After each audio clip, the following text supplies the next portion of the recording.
I'd now like to hand over to the first of our author, Professor Brian Wright from the University of California at Berkeley. Professor Wright.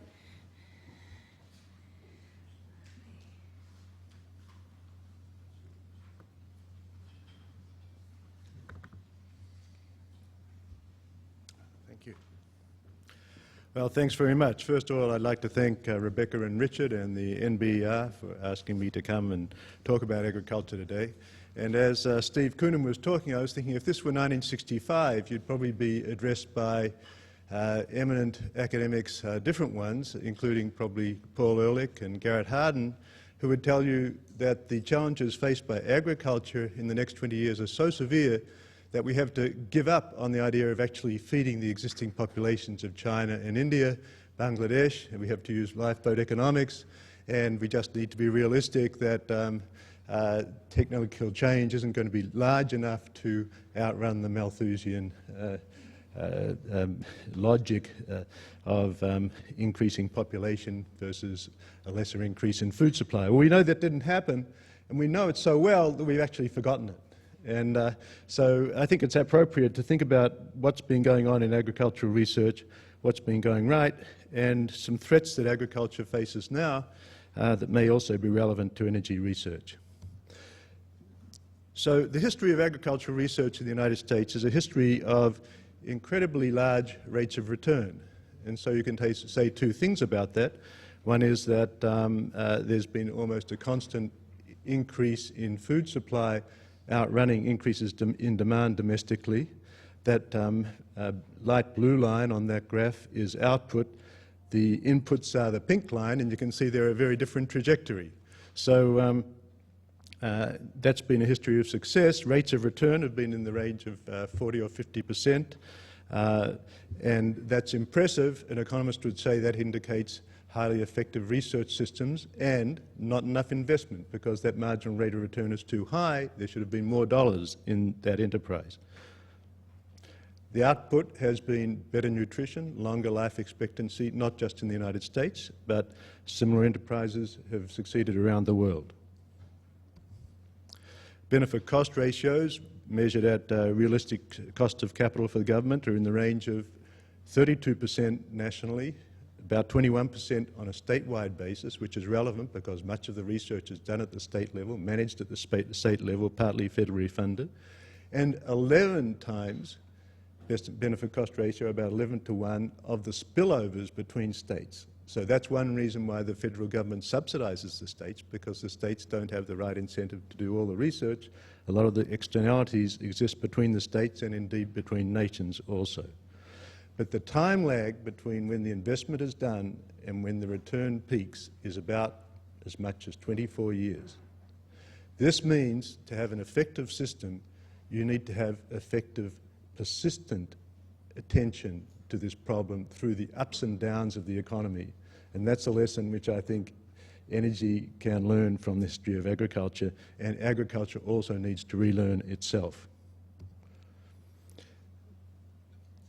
The geographic dispersion of agriculture depends upon the geographic dispersion of the environment, and that's something else that many forms of energy research now face also. You can only have wind energy in certain places, you can only do cellulosic in certain places, and so many of the energy enterprise researchers will be very like the agricultural research needs of dispersed environmental technologies.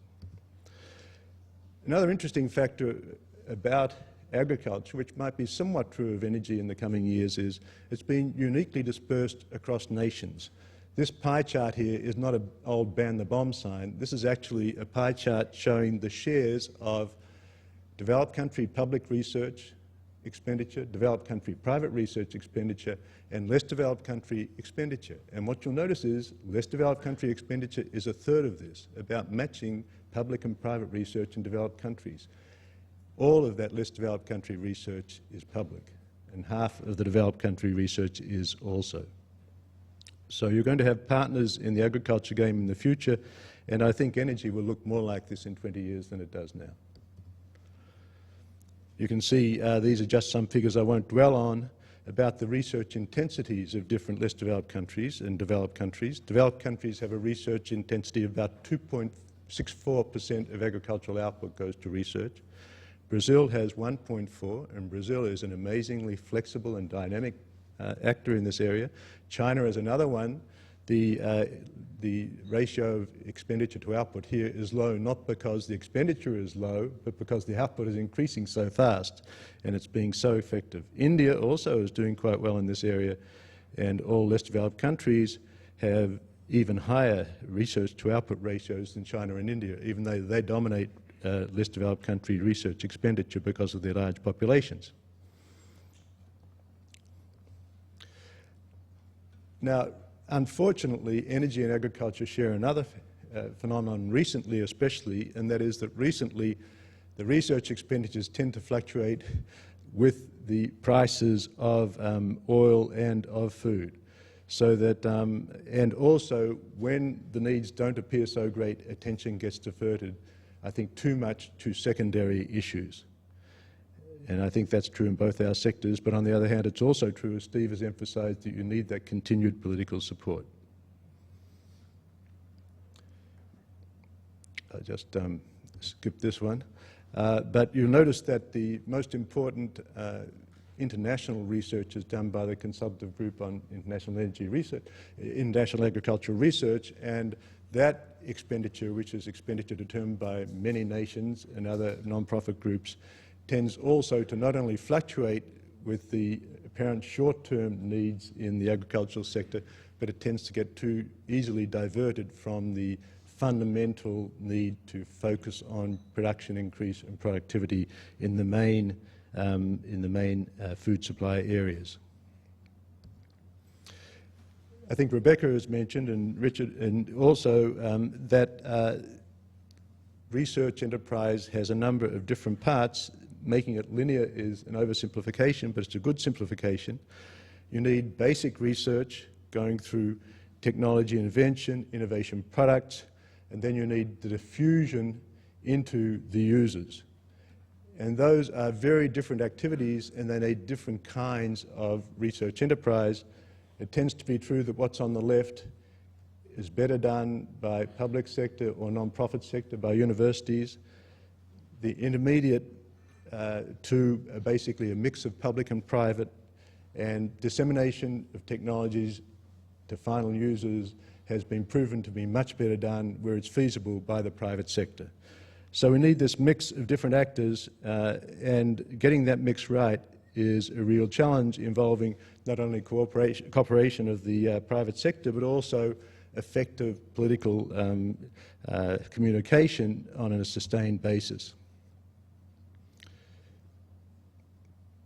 Privatization has proceeded, especially in the United States, in agricultural research very fast since 1980. In 1980, two things happened. Intellectual property rights became strengthened, and the biotech revolution started at the same time, and genes turned out to be patentable. So all of those things gave very strong incentive for the private sector to be involved in certain parts of agricultural research. And as I've just pointed out, the private sector has about half of total research in the United States in agriculture, but don't let that fact make you imagine that the private sector has taken over what the public sector originally did effectively. I'd say both private and public actors now would agree that they've learned more about the appropriate roles of the other in this enterprise, and they're both very important. President Obama gave a speech recently where he said we also have to strengthen our commitment to research, including basic research, which has been badly neglected for decades. The fact is, though, that basic research doesn't always pay off immediately. It may not pay off for years.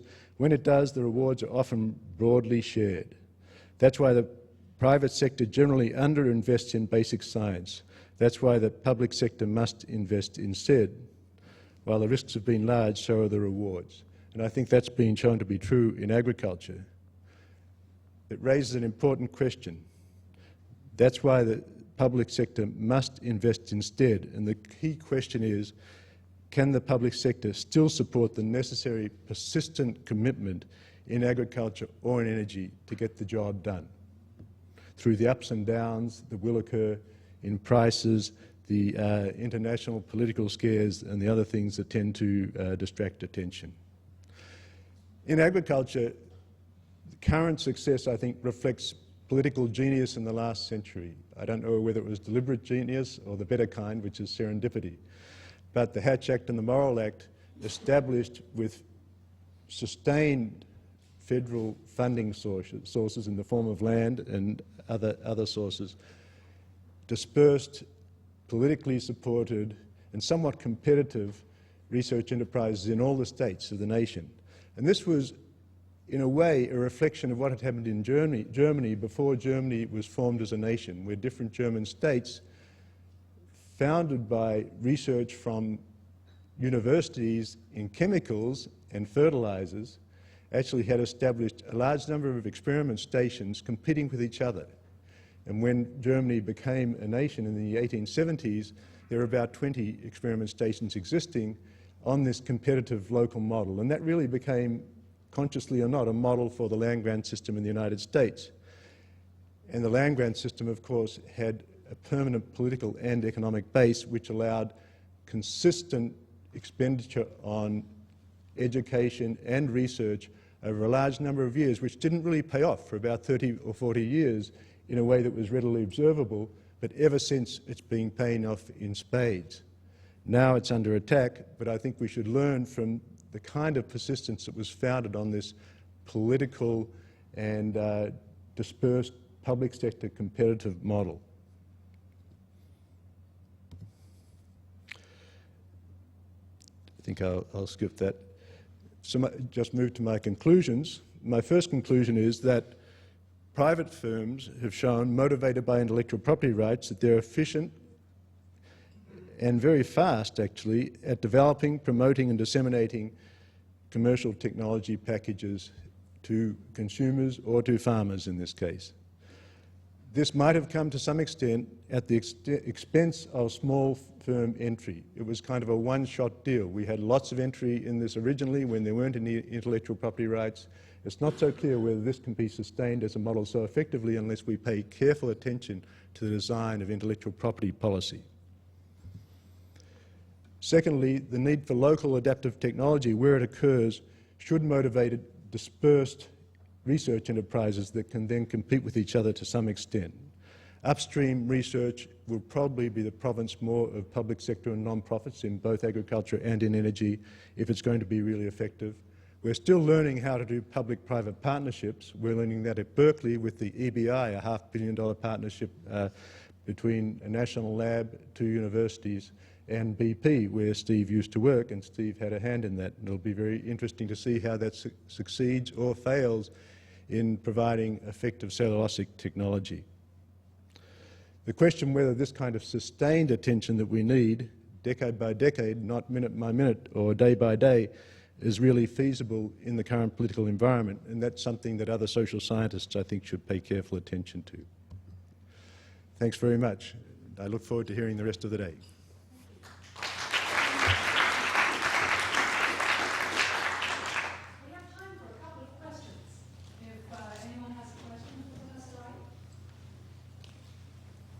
My name's Dave Torgerson. I work at USDA. I read with a lot of interest your paper.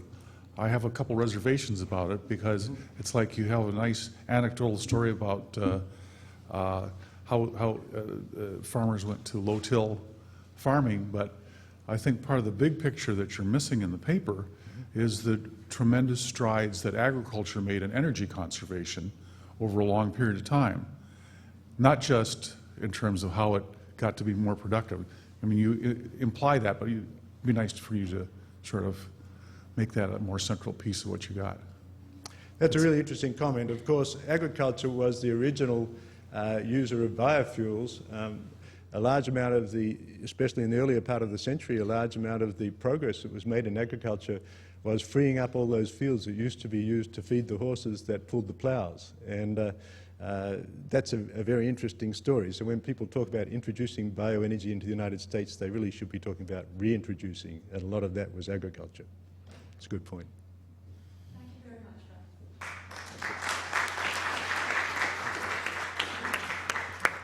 Okay, I'd like to introduce Professor Ashish Arora from Carnegie Mellon University. From Duke, oh, sorry. From Duke University, who will be talking about the chemical industry. And I'm looking for your slide here. You're here, right? Maybe lessons? That's lessons from the internet? No, accelerating is the innovation. How about this one? Yes, got it. There we go. Good morning. Thank you very much. As Rebecca's introduction indicated, I've recently changed employers. Right. So the chemical industry, and I'm mostly going to be talking about from the history of the industry rather than the more recent developments. But I think I hope you'll see that it's of use. The first thing to note is the chemical industry came of age at a very different time when large-scale government involvement in the economy was definitely the exception rather than the norm. Despite that, and in this sense, it's sort of an exception to what Brian just said. If you see, this is a chart from 1971 NSF figures. This is the share of basic. It shows you two things, and I'll summarize what it shows in the interest of time. It shows that the chemical industry was extremely R&D intensive, and it funded most of this research through private dollars. Okay? So at this point, we could sort of, since this is mostly about public policy, we might want to stop and say, well, there's not a great deal to be learned. But in fact, I would submit to you there are some very interesting things that we can learn from this. There is one prominent instance where the government intervened very heavily in innovation, and this was the synthetic rubber project during the Second World War.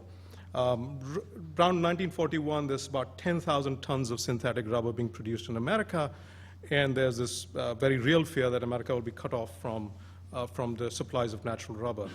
So the primary objective, in some ways resembling, well, not with the same, we don't quite have the same urgency, but there's the sense that we needed to increase. At that time, there was a very clear sense that we needed to increase the supplies of production of synthetic rubber. There was a public-private academic partnership set up. Lots of firms were involved in this, both rubber firms, petrochemical firms, university departments. And this was then extended after World War II. This program, in some ways, was a smashing success. So the output of synthetic rubber increased 85 times, which is quite incredible. 7 times peak German production, and mind you, this was using German technology. This technology essentially had been, was ready for prime time. This was the butadiene styrene technology. So it succeeded in its primary objective, which was to increase the supplies of synthetic rubber. It had a couple of subsidiary objectives, which was improvements in polymer science and improvements in quality, and there the success was much less pronounced. In particular, if you think about contributions to polymer science, observers of this program have concluded that the contribution was modest at best. Right? There were significant improvements at this time. Most of them came from sources that were outside the program. The conclusion, I guess, at least I draw from this, is programs that are about increasing supplies are very different from programs that are about increasing knowledge, about increasing innovation, and we must not confuse them. Right, the second point that Dr. Coonan mentioned is this idea that change comes very slowly. And this is a chart of how synthetic fibers have diffused. And the top blue line here is cotton. And this purplish line here is synthetic man-made fibers of all kinds. And this only, you can see this is about 80, 100-year period, a century old. And it takes 70 years before man-made fibers overtake cotton. And Professor Coonan basically laid out the reasons why this is so. And it's just worth emphasizing that this is a general tendency of all producer goods. Anything that gets used as an input in somebody else's production tends to have this property. There is an interesting exception, which I want to talk to you about, which is the switch from coal to oil as a feedstock in the chemical industry. I don't know if you can read any of this stuff here, so let me just read it out for you. In 1950, well, actually, in 1938, when nylon is discovered and DuPont trumpets the introduction of nylon, it is made from coal, air, and water, not petroleum, air, and water, as it eventually will actually be made. That's the central role that coal played in chemical production, not as an energy source, but as an input. In a short decade, things changed quite dramatically. So 1950, 50% of US organic chemical output was based on natural gas and oil. By 1966, 1.5 decades, it's 88%. The change is even more dramatic in Europe, for obvious reasons. In 1949, only 9% of British organic chemical output was based on gas and oil. In 1962, it's 63%. The first petrochemical plant in Germany is started in the 1950s. By 1973, 90% of organic chemical output is oil-based. Right? So this was a fairly dramatic change. It takes about a decade and a half or 2 decades.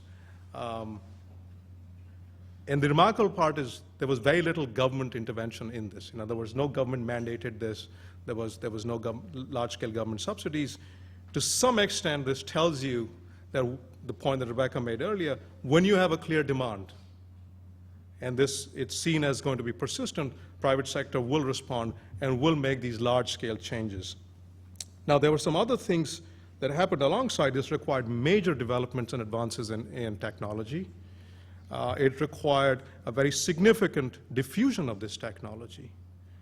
And this diffusion, too, in contrast to what Brian presented about agriculture, was mediated by markets, by profit-oriented firms. And that's what I want to get to next. This picture here is a picture of an oil refinery in India, in Jamnagar in 1997, which took place with almost no comment in the world press. By marked contrast, when a company introduced a small car in India, it was on the front pages of the New York Times and the Wall Street Journal. What's remarkable about this refinery? It was the biggest refinery in the world, the biggest grassroots refinery in the world, built at a cost of $6 billion then, and has been expanded. The capacity has been doubled. It's now $12 billion cost. It made India, for the first time, a net exporter of gasoline, believe it or not. But that's not the most interesting part. There are 2 parts I want you to focus on. First, that it happened without comment. Okay, you might say, well, refining is boring. So is car technology. The internal combustion engine is about as old as refining, if not older. Okay? The fact that it should happen without comment tells you we take it for granted. Yes, this technology is a commodity.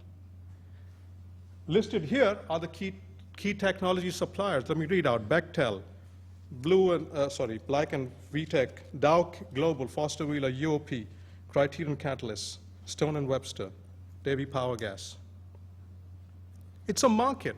You can buy this stuff. By contrast, think of what it is like in automobiles. Tata had to develop more or less a lot of its technology internally. This tells you what a difference it makes if there is a market or if there is not. Okay?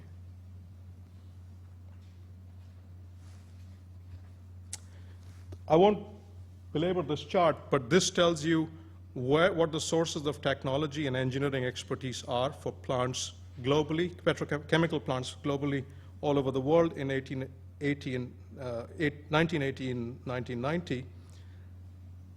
A very large fraction of the technology is sourced externally and can be purchased on a market. That's the takeaway I want you to take away from this. Put differently, much of the diffusion of petrochemical technologies in the world has taken place through markets. And these technologies are being actively sold by profit-oriented firms, both large and small. Right, so that's the last part of my presentation now, which is coming to, so what made this possible? Rebecca had highlighted these three things, but I just want to exemplify them. These SEFs that you see here are specialized engineering firms. These are engineering contractors whose business is to supply technologies for chemical plants. Sometimes they also develop new technologies and offer them for license. In other cases, they act as agents for the original innovator. The first, and this is a sort of a summary of what my research has shown and the research of others, the first takeaway is that these kinds of markets flourish, this sort of market for technology flourishes when you've got vigorous competition in the downstream product market. The best way to illustrate this is with a story of UOP. Most of you don't know, but the most important source of refining technology over the last century has been a company called Universal Oil Products, which is a company outside Chicago. When this company started, it was competing with Standard Oil, right? And so this company's business model was, it was the technology supplier to the independents. Now, without vigorous antitrust, there would not have been any independent refiners in America. There would not have been a market for UOP. We would have missed some of the most important advances in refining technology without UOP. So the first thing is you need competitive product markets if you want this kind of competition in, or if you want this vigorous technology market. Second, and you may have missed this, when you have these kinds of companies like UOP, one thing fundamentally changes with the product companies themselves. Oil companies have been remarkably open in terms of licensing their own technology. BP, Shell, and even Exxon have vigorous licensing programs for their technology. One reason is, if they don't, somebody else will. You can no longer keep this held because there's now a market out there.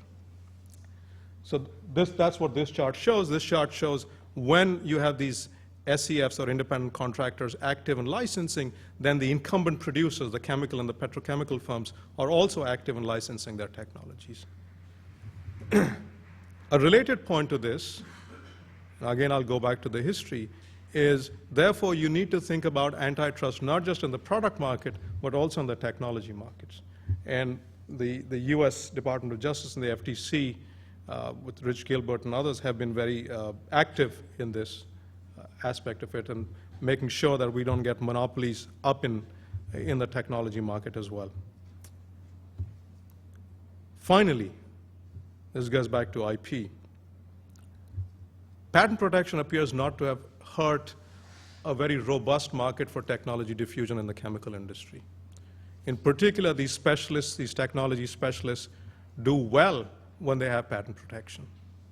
In fact, they require patent protection to compete against the large established companies.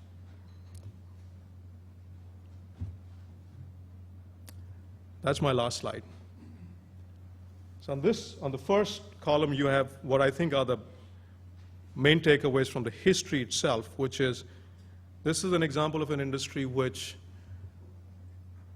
was the first science-based industry. This was the first time we had the systematic application of science for economic purposes to design new materials, starting with synthetic dyes and then moving on. That despite this strong science-based character, this was funded largely by private funds. Government support for basic research was an exception rather than the rule. One reason why this was so, because there was a very clear route from science to dollars, or from science to being able to make money. And there was significant increase in demand. So I didn't get to talk about this because I wanted to move through. But for example, in the 1920s and 1930s, the growth of the automobile had a significant effect in encouraging investments in refining technologies, in new types of plastics, lacquers, finishes, that kind of stuff. And not only has this industry relied on private dollars for innovation, it's also relied on the market for diffusing these innovations. Universities have played a very important role, but for the most part, it's been in institutionalizing the disciplines, the knowledge, and in training people, rather than as an active source of new technologies.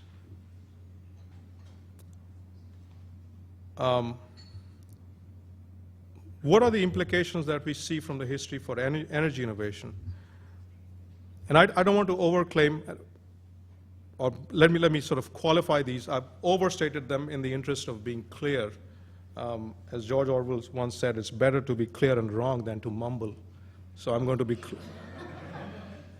try to be clear and wrong,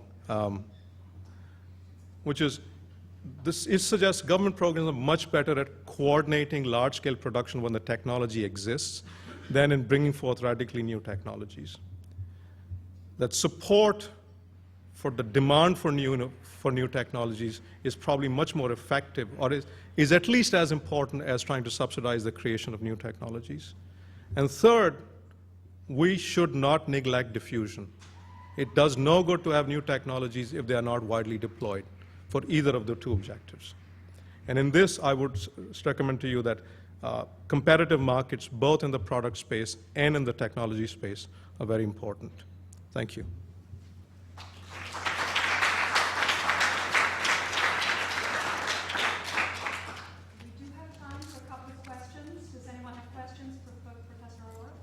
Yes, I'm Philip Weber, Congressional Budget Office. On your table of the specific technologies that were the big share by the independent firms and the not independent firms, air separation was really different. The reason I am asking this is that carbon capture and sequestration, one of the biggest cost elements is the separation of the CO2, and it's very inefficient now and very low. What are the factors that make that the in-house, rather the SEF role so low for the air separation technology? So it's a good question. My sense is one reason the share is low is because the producers have been very active in licensing their technologies.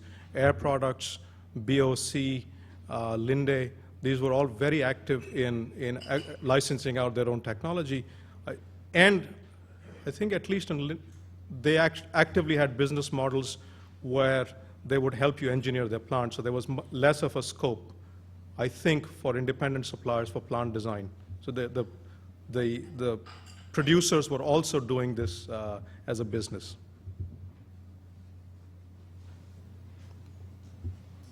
Any other questions? Please. I'm David Mitch from University of Maryland, Baltimore County. I'm just struck by the contrast with the previous presentation in terms of private versus government. I'm not sure I'm completely clear on why the chemical industry might have been different than agriculture. I wonder if you could comment more on that. I think probably Rebecca did it deliberately to heighten the contrast, and perhaps I'm overplaying my hand in some sense. But again, I think the chemical industry came of age in the 1870s, where there was no other choice, and so we might be seeing a kind of selection effect. And moreover, starting right then, the German chemical companies that first started investing in in-house R&D managed to realize very significant gains from that, and therefore that business model where you invested in R&D and you made money perhaps got institutionalized.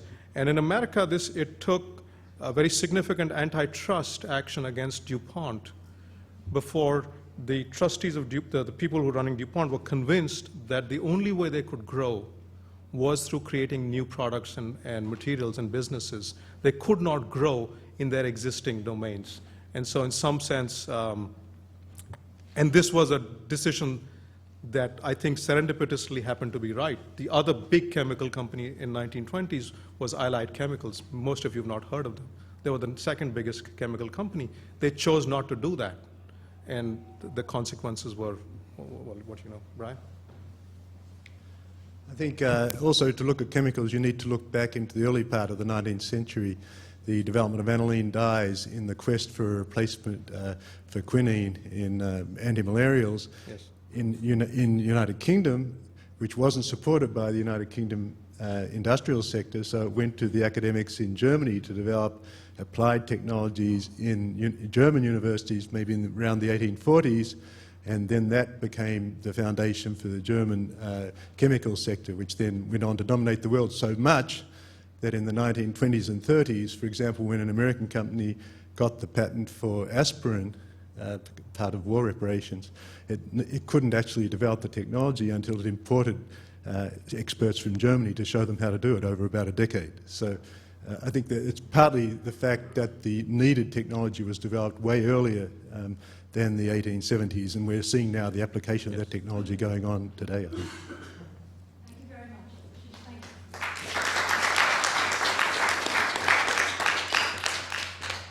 So we have one more presentation before our break. I'd like to introduce Professor Ian Coburn from Boston University.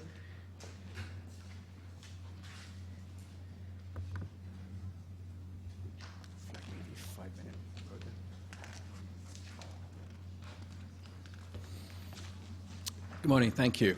I heartily recommend you to read the somewhat lengthy paper that Scott, Jack, and I have written on this. I don't have time this morning to delve into, I think, some important details and subtleties.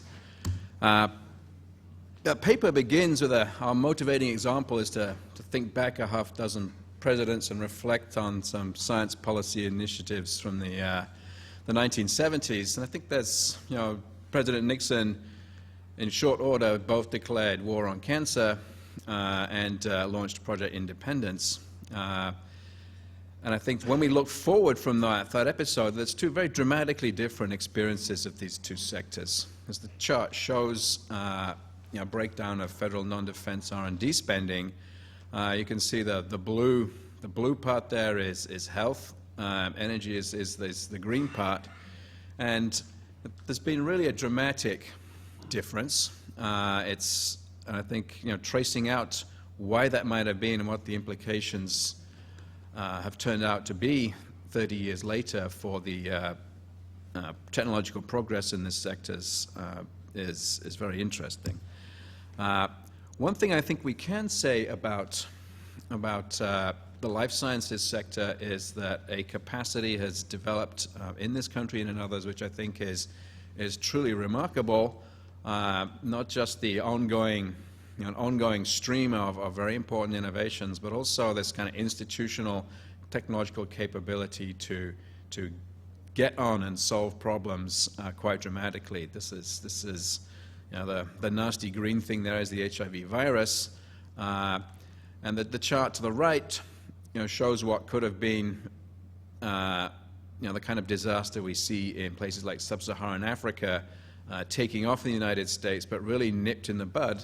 And to a great degree, I think we can attribute this to the ability of the life sciences system, both fundamental scientific work supported by taxpayers and the commercial part of this sector to get on this problem and come up with a pretty dramatic response. Now, HIV/AIDS, of course, is not cured. These treatments are palliative rather than curative, but it's still, I think, a dramatic illustration. Many of the same stories can be told. Tremendous progress in dealing with some very difficult problems in human health, in the areas of mental illness, heart disease, sometimes some types of cancers, and so forth. So, to first order, when you think about what's going on in this sector in terms of innovation, and has it worked? Absolutely. Clearly, government support and government policy has played a very important role. And in our paper, we sort of work through and think, what do we think of, what do we understand as being key drivers of this life sciences innovation system?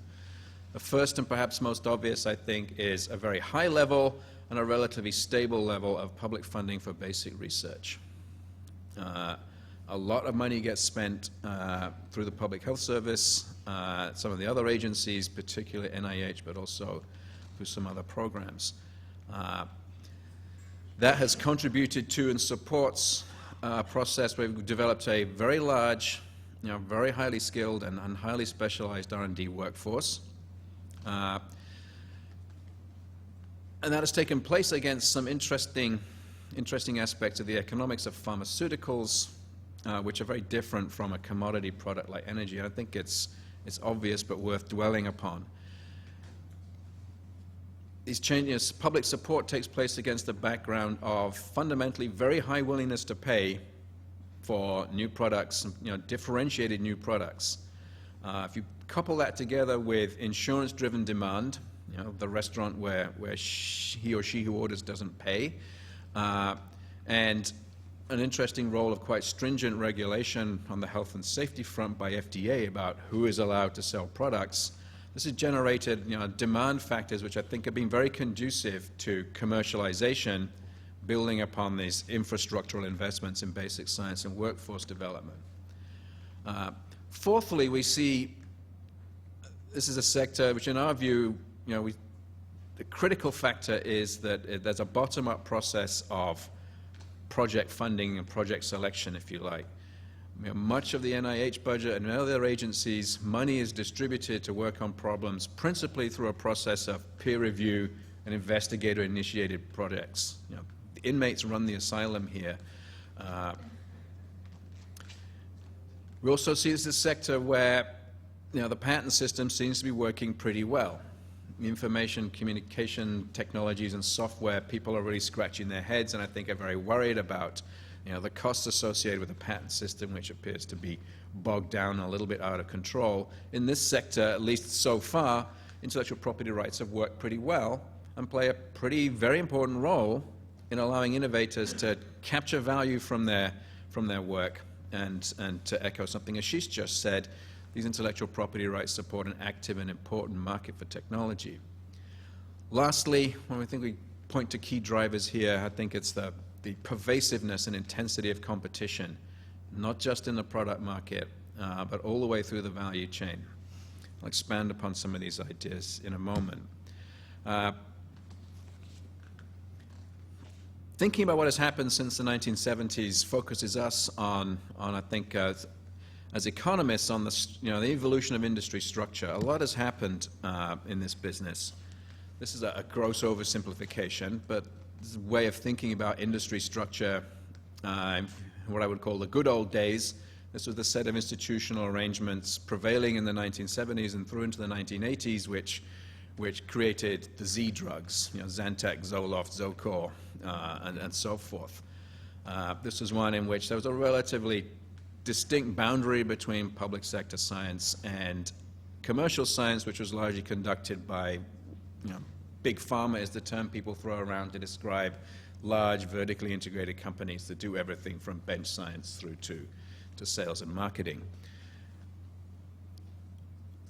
As the industry evolved, not least because of sustained support of basic science, things got a lot more complicated. On the one hand, public sector science expanded and big pharma shrunk somewhat, but we also saw arrival of a lot more different players. The growth of a biotech industry, which operates at the interface between public science and commercial science, and the arrival of new competitors, companies like Amgen, Biogen, or Genentech, which operate in parallel, essentially as large integrated companies, rather than being R&D boutiques or specialists in particular technology. Now, the evolution of this industry structure has had very interesting effects on who the list of players are and how they interact. This radical change in the science, a de-emphasis of chemistry as a technology, and an increasing emphasis on biology reflects the transformation of fundamental science, but it's driven by and has interacted with a variety of interesting economic phenomena.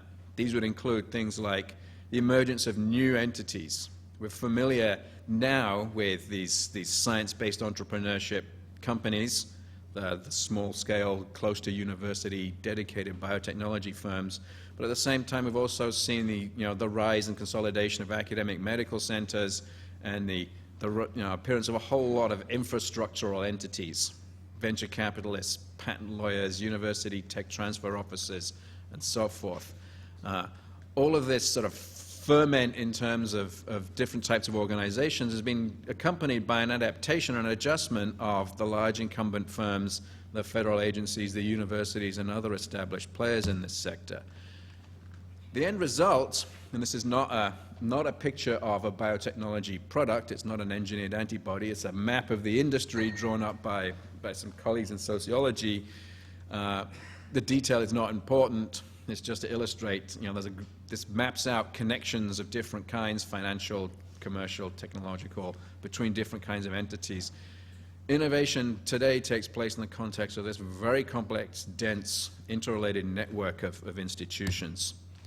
All of that has to do, I think, with conscious policy choices and some self-organizing evolution of this system.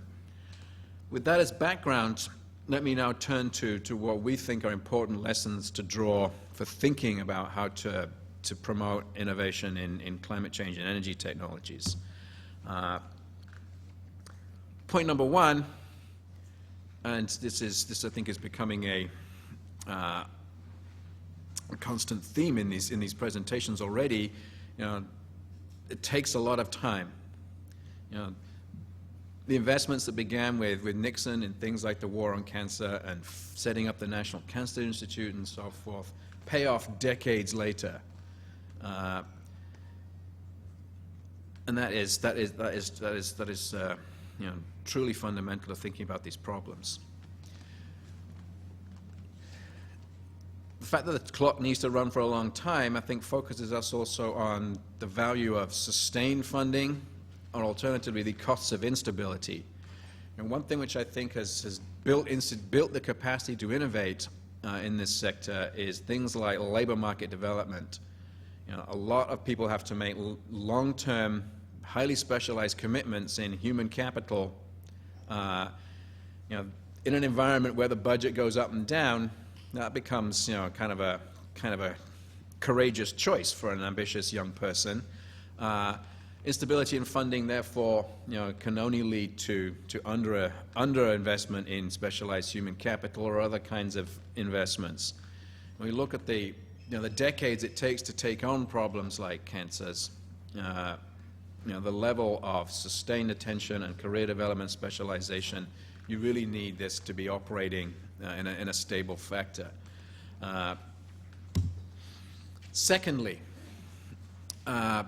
as I pointed out, the inmates run the asylum in the sense that much of the cumulative advance in biological sciences and biomedical sciences is driven by investigator-initiated and peer-reviewed funding allocation.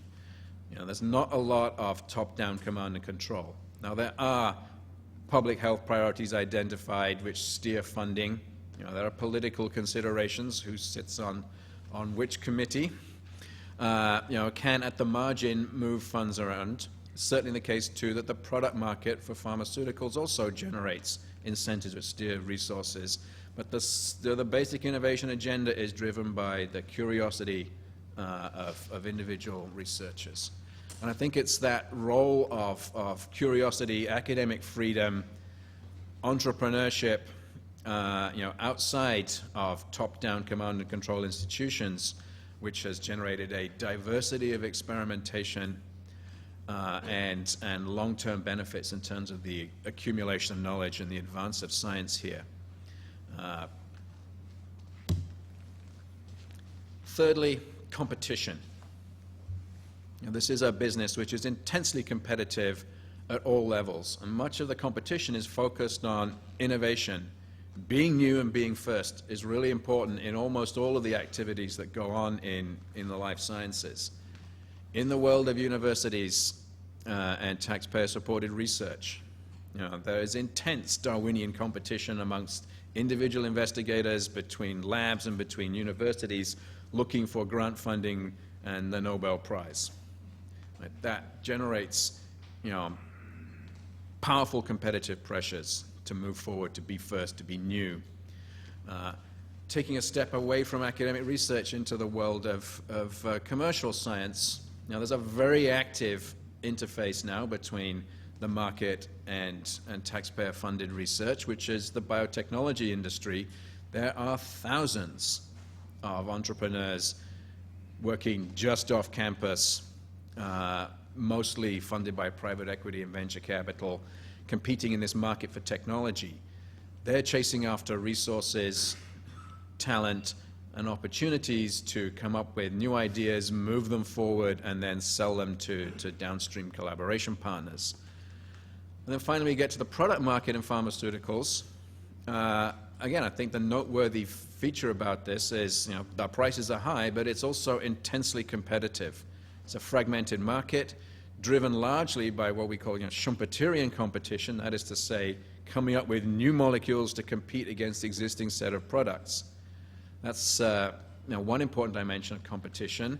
Another is that the market institution has been set up as a kind of a push. You get your new product, it's patent protected, or FDA protected for some period of time, but then you get, savage competition for your products within your molecule from the generics. That creates a powerful incentive to move on, find new things, keep going. To echo something that Ashish was talking about in terms of antitrust policy, I think once you recognize the pervasiveness of competition, its connection, and its role as a driver of innovation here, I think it connects us to thinking about antitrust policy and how valuable competition is at all points in this process. And that one thing which I think is remarkable about the life sciences sector is there isn't really a choke point at any of the levels of this chain. We don't see domination of activity by single entities or individuals. That creates valuable competitive pressure. It also supports the diversity and experimentation. Fourth lesson, transparency and openness. Life sciences, I think, are uniquely close to academic science, and academic norms, Mertonian science, sharing, priority, disclosure, turn out, I think, to pervade a lot of activity, not just in the world of universities, but also in commercial activity. These Mertonian norms support very valuable things which are not obvious at first glance. They support transparency and disclosure, and these drive, I think, the cumulative advance of technology. I think it's worth noting this occurs even in very close to the market commercial activity. Pharmaceutical companies conducting late-stage clinical trials are still doing so largely under the rubric and in an environment which is pervaded by norms of academic science. We see things like pressure to disclose clinical trial results, operate registries.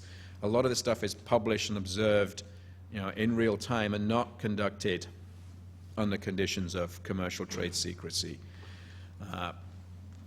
Now, IP and patents play an important role in creating product market incentives. Interestingly enough, they seem to have managed to coexist with open science. 5 or 10 years ago, I, like many other people, was very worried that the propertization of science was going to cause a train wreck, and that the reach of the patent system into basic science and universities was really going to choke things up, cause all kinds of problems with access and sharing and transactions costs. That doesn't seem to have happened. In this industry, people seem to have learned to live, and that open science and exclusion-based intellectual property rights so far seem to be coexisting and supporting disclosure, providing incentives to innovate, and driving this cumulative technological advance. Lesson number 5 is the product market and the role of rewards to innovators. In the health area, there's just an intrinsically high willingness to pay. There's a lot of money on the table. A lot of it can be captured by new products. The institutions of this marketplace, I think, are very important to the extent that they allow an innovator to capture a significant share of the social value associated with their invention. New drugs are really expensive. That means that the innovator is capturing a lot of the social value, at least until follow-on competitor molecules arrive or they lose market exclusivity and the generics start to eat their lunch. Now, that ability to capture value is driven principally by strong and workable intellectual property, unlike these areas where IP seems to be controversial and difficult, for a very long time, patents have been ordering property rights in this area. There's historically broad consensus on the rules and norms for what can you patent, what are the processes and standards, how do you enforce them, and so forth. This IP system operates in parallel with very stringent regulation about who's allowed to sell drugs. The FDA stands, between commercial operators in the marketplace. We have the Hatch-Waxman Act and similar infrastructure around this, which operates in parallel and creates this combination of push and pull incentives for innovators to keep moving forward. My last lesson here is to pull together some of these thoughts, is to think about the value of diversity, experimentation, and adaptation. I mentioned the plethora of new ways of organizing activity, new entities like biotechnology companies and university technology licensing offices that sprung up. That also needs to be seen in context with this willingness, I think, of the established players who dominated the industry in the 1970s and 1980s. Rather than resist or ignore these changes, they've adapted, accommodated, and developed a fruitful way of coexisting. So life science is commercialized today largely in the context of flexible, cooperative relationships across a wide variety of institutions. And I think it's been the emergence of an industry culture and government, and a light touch from the government in terms of regulating activity, which has allowed these entities to sort out amongst themselves and to organize themselves and to develop the ability to interact, which has been such a powerful force. So to conclude, the life sciences are special. They're uniquely close to science. They're a unique kind of product market. But I think there are some general lessons that we draw from thinking about this sector. One is to focus on the cumulative process of technical change, which builds upon multiple technologies and multiple sources. And cancer wasn't cured by Nixon within the hoped for 3 to 5 years by coming up with a magic bullet. In fact, it takes 3 to 5 decades to make substantive progress. We do think, however, that looking at this sector points us to the value of sustained and stable public investment in early stage general purpose platform type technologies, and secondly, to appreciate the value of and to support and encourage diversity, experimentation, and competition. Thank you.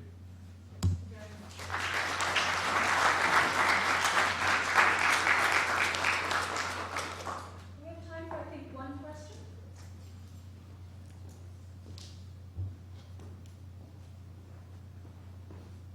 Such a masterful presentation, Isabel. There are no questions. Thank you very much.